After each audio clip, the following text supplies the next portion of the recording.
I'm 35 years old. A lineman by trade. Been climbing utility poles for 12 years now.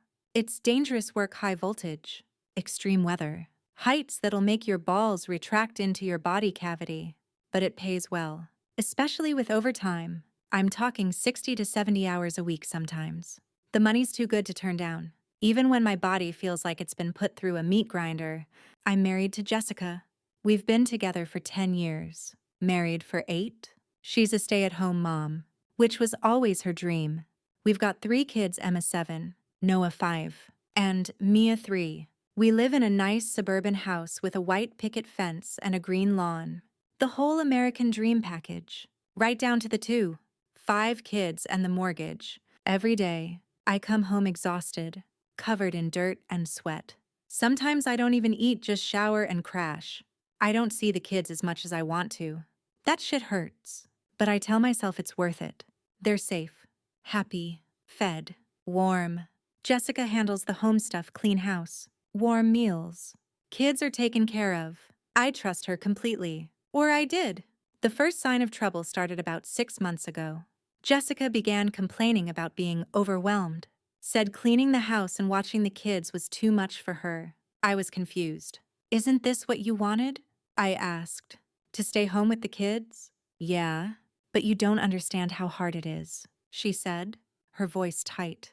I'm doing everything here while you're gone all the time. I'm not the kind of guy to ignore that kind of thing. If my wife's struggling, I want to help, so I agreed to pitch in more around the house.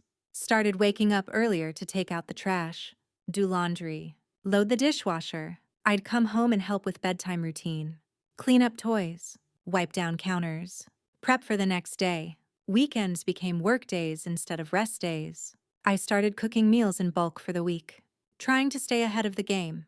My body was already beat to hell from the job, and now I was adding domestic labor on top of it. I started thinking maybe I should cut my hours at work. Would mean more time to help at home, more time to actually be present with my kids, instead of the zombie dad who shows up for an hour before bedtime. So I brought it up one evening while we were eating dinner. Hey, maybe I should ask for fewer shifts, I said. We'd take a bit of a hit financially, but I think it would be good for all of us. Her face changed immediately, went full panic mode. No, we can't afford that, she said, shaking her head. I tried to explain. Jess, we've got savings. The car's paid off. The house is manageable. Food and bills are covered. We'd be fine. She shut it down harder. What about Christmas? The kids won't have presents. What about the vacation we were planning? What if something breaks in the house? We still haven't replaced the washer. Remember that. I'll have to get a job then. Do you want that? She was throwing every excuse in the book, and most of them didn't even make sense. I tried to stay calm, offered to run the numbers together, figure it out as a team. She didn't want to hear it. If you cut your hours, we'll fall behind, she kept saying, like a mantra, even though we were doing fine. That's when I realized it wasn't about the money. She didn't want to lose the setup. She had nice house, freedom, comfort. I go to work. She stays home. Everything's taken care of. But God forbid I suggest shifting things slightly to keep my sanity intact. She just kept saying we can't afford it, like I was being irresponsible for even thinking about it. Meanwhile, I was surviving on caffeine and back pain, but I kept going anyway. Loyal husband, present dad, supportive partner. That's how she described me, literally doing everything I could, actively bonding with the kids whenever I had the energy, but she kept complaining. Said she was burnt out, that being a wife and a mother was too much. She was starting to sound like she regretted everything. Then it happened again. She brought up divorce. Maybe we should just separate, she said. Casual as you please. This wasn't the first time she'd said it. Usually, she said it when she was upset and wanted to get her way. Manipulation tactic. Ixie? But this time, I didn't fight it. I just said, okay. Her face went blank. Not anger, not sadness, just pure shock. She wasn't expecting me to agree. She started backtracking immediately. I didn't mean it. We should talk this through. We can fix this. Nah, I said, shaking my head. I'm tired. Jess. Years of trying, pushing, sacrificing. doing the best I could every single day. It was never enough. You were always upset, always blaming, always empty. She just stared at me. I think we should do it, I said. That's when she broke, started yelling, crying, threw a plate across the kitchen, said I was destroying our family, called me selfish, said she was a victim, started dropping buzzwords like she was reading off a Tumblr post. Emotional labor, gaslighting, mental load, said she couldn't believe I would do this to her. I just walked out the front door. Didn't slam it. Didn't say a word. Just left. I drove around aimlessly for a while. No destination. Just away. Ended up at a cheap motel off the highway, one of those places with buzzing neon lights and faded carpet. The room smelled like bleach and bad decisions, but it was quiet. I sat on the edge of the bed for hours. Didn't even sleep. Just sat there in the silence.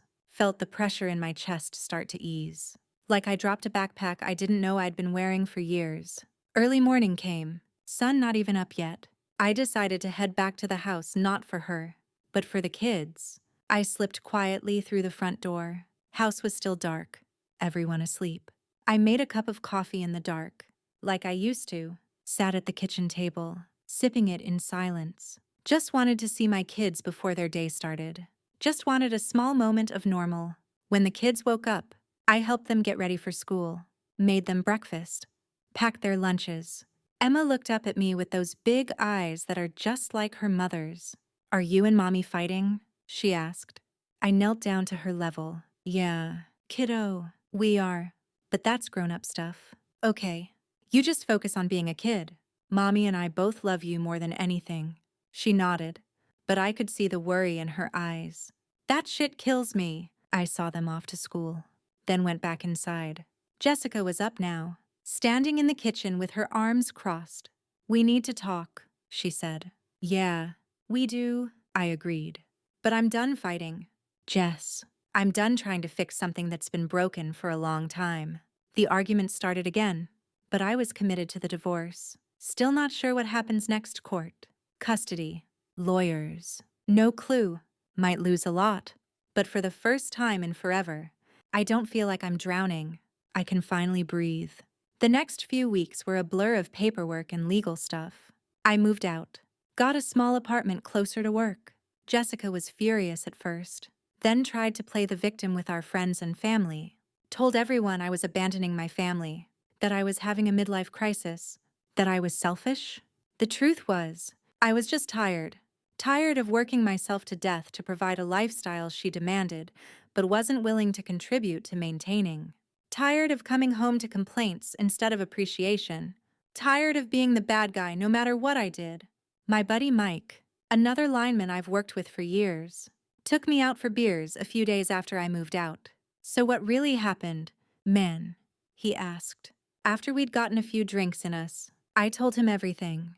The long hours, the complaining, the suggestion to cut back, her reaction, the divorce threat, my agreement. He nodded slowly. "She didn't want you to cut back because she liked the money and the freedom. But she didn't want to do the work that came with being a stay-at-home mom either."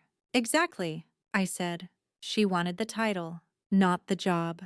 Mike shook his head. "Women like that are something else. Want all the benefits of marriage with none of the responsibilities." I shrugged. I should have seen it coming. The signs were there. We drank in silence for a minute. "You're gonna be okay, man," Mike said. "Kids know who's there for them. They'll figure it out." I hoped he was right. The divorce process was brutal. Jessica fought me on everything: custody, child support, the house. She wanted full custody, wanted me to pay through the nose, wanted to keep the house and everything in it. Her lawyer was a shark. Mine was decent but not aggressive enough for my taste. I had to push him to push back. "Look," I said to him in his office one day, "I'm not trying to screw Jessica over, but I'm not going to be screwed over either. I work my ass off for my kids. I want joint custody, fair child support based on what I actually make, and a fair division of assets." We ended up with joint custody week on, week off. Child support was reasonable, based on my actual income, not what Jessica claimed I could make if I worked more hours. We sold the house and split the proceeds. She got most of the furniture. I kept my tools and truck. The first week with the kids in my new apartment was chaos. 2 bedrooms for 3 kids. Emma got her own room. The boys shared the other. I slept on the couch. It was cramped and messy and loud, and I loved every minute of it. I'd adjusted my work schedule, no more 70-hour weeks. I was down to about 50 hours, which was still a lot, but manageable.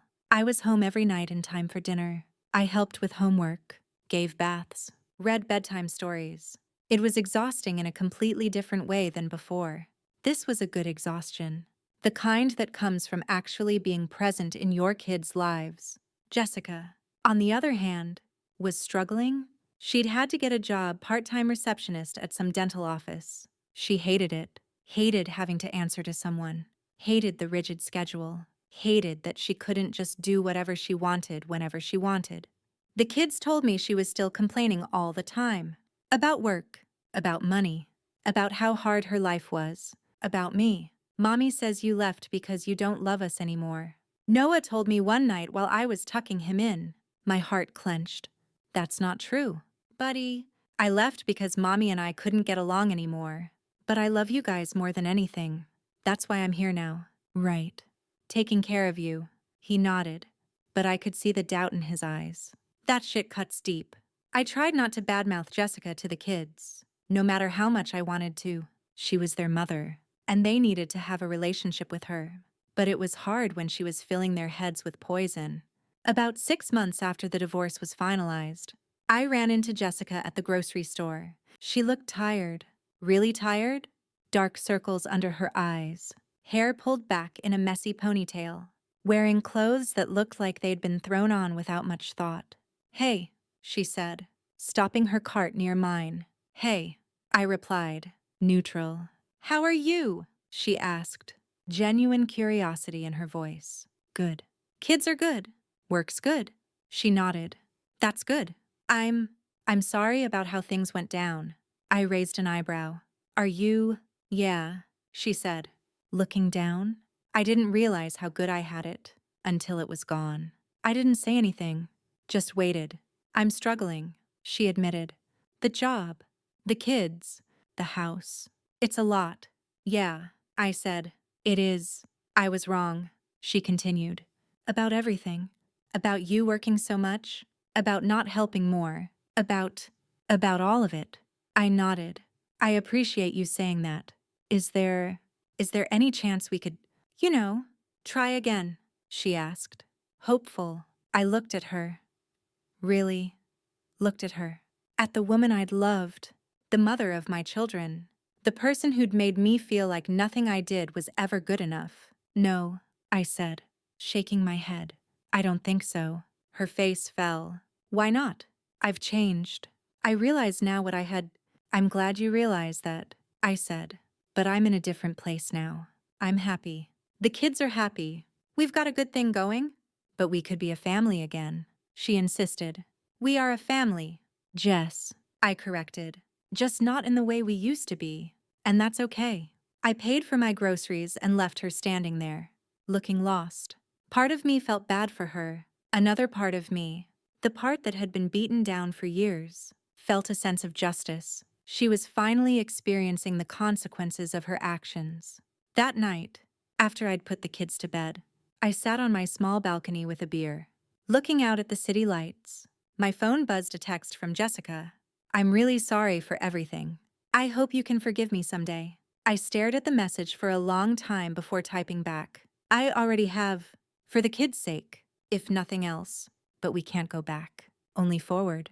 I hit send and set the phone down. For the first time in a long time, I felt at peace. The current that had been pulling me under for years had finally eased. I was swimming in calm waters now, and I had no intention of going back to the rapids.